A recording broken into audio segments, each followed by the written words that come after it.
If I Should Die by Donevy Westphal. Available through Amazon, Barnes & Noble, and other retailers. The bell on the door tinkled and he shuffled over to a table.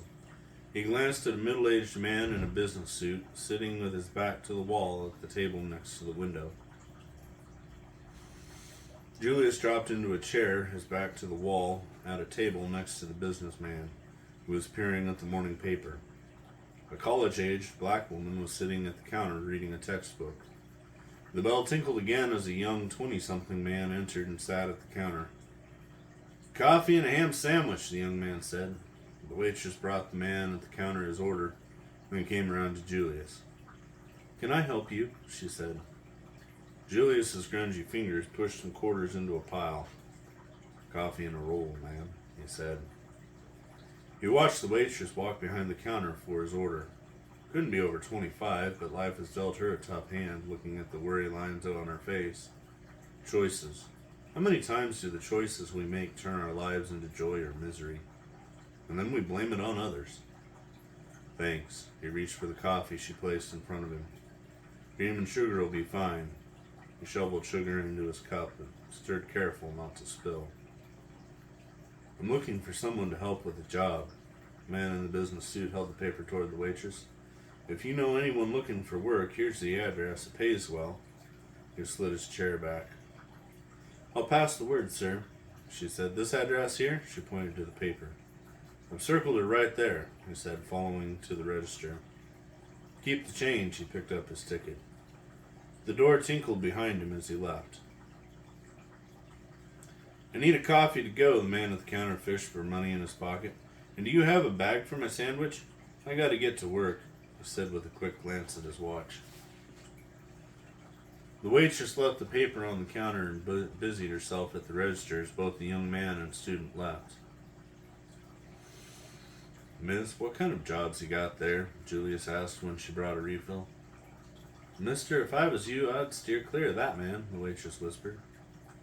Julius and the waitress glanced at the big plate glass window. The businessman loitered outside, speaking briefly to a street punk.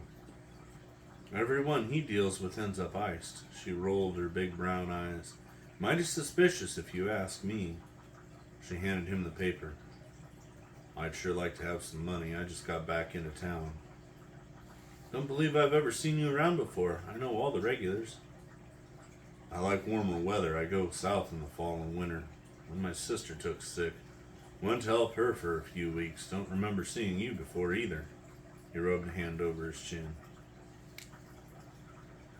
Local gossip and local restaurants go together like ham and beans. Julius stuffed the newspaper into an inside pocket on the right side of his baggy coat before he lumbered out the door of the diner to head back to his hotel. A few blocks down, a punk leaned against a building next to an alley entrance. "You got a cigarette, man?" the punk said. "A minute," Julius said, shuffling, and fumbled in his coat sleeve. Through veiled eyes, he scanned his surroundings. The punk had vacant, unfocused eyes, but Julius sensed danger. The reflections in the business window showed two men coming from behind and one coming from the side.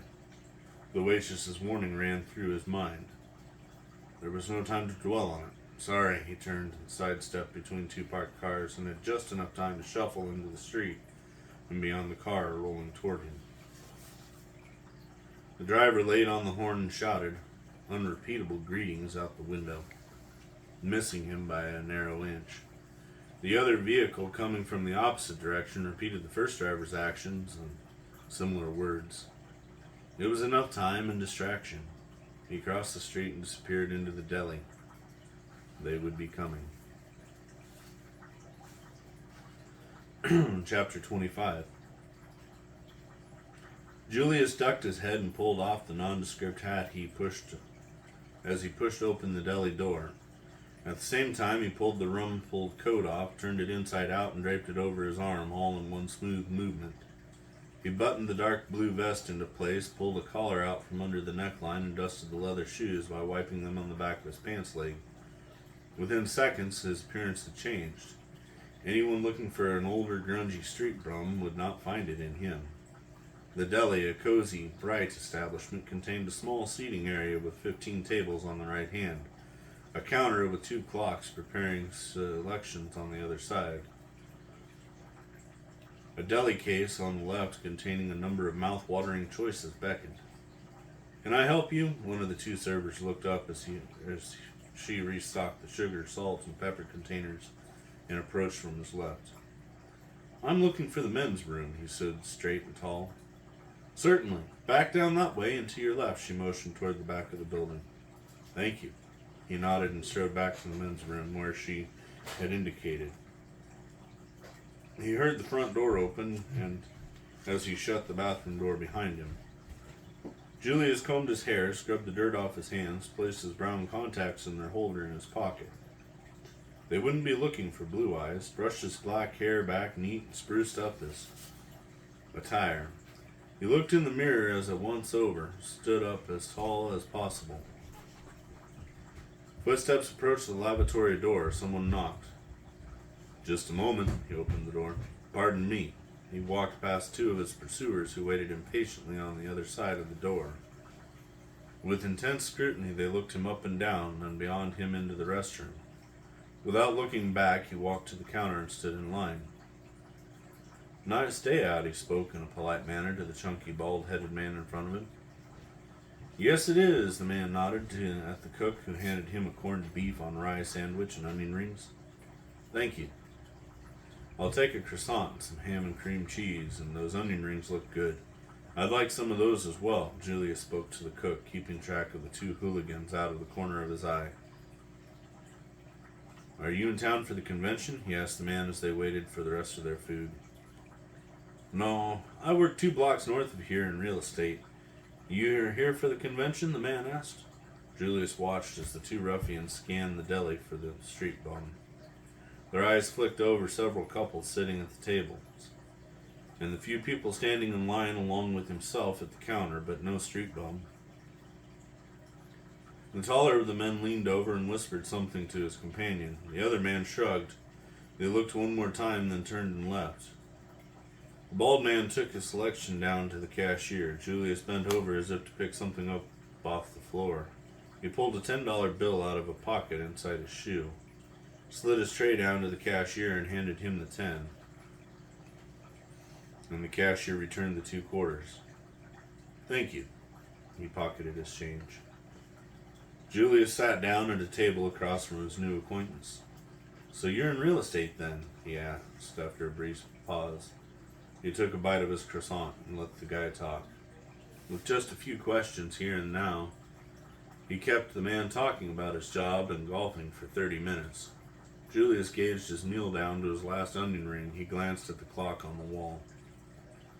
"Oh, hey, it's been interesting to talk to you, but I need to get going. Hope all goes well with your ventures."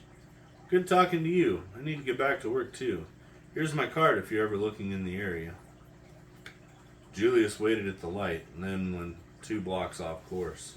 Got a taxi. You slid into the back seat. "I need to kill some time. I've got an appointment in 10 minutes at this address, but I don't want to look too eager. You know what I mean?" Julius handed the driver a card with his hotel address written on it. "Sure, mister, I can do that." The driver eased into traffic and drove a few blocks around the area. As the driver wove through traffic, Julius kept a watch out for a tail. It looked all clear. No one followed him. At just the right minute, the cab pulled up in front of the hotel. "Thanks, and keep the change." Julius handed the man his fare and climbed out. Walking into the hotel, he nodded to the guy at the desk and proceeded on to the elevator. He punched the button and waited, looked at the clock behind the counter and punched the button a second time. At last, he heard it chugging to a stop, and the door jerked open. He stepped in and held the door for a gray-haired gentleman. "Thanks," the man nodded at him and sauntered into the elevator. "3rd floor, please." "Man, this thing is slow. I've seen a dead skunk move faster than this." Julius reached over and punched the number 3. The man snorted his agreement as the elevator chugged up to the 2nd floor. With a few shaky jerks, the door opened. Julius stepped out into the hall. The elevator sighed and the door shut behind him. With a quick look at his surroundings, he could hear loud voices in a room close to his, but he saw no one. The floor creaked with each footfall. Julius unlocked his door and flipped on the light. A quick once over, and he ducked into the room.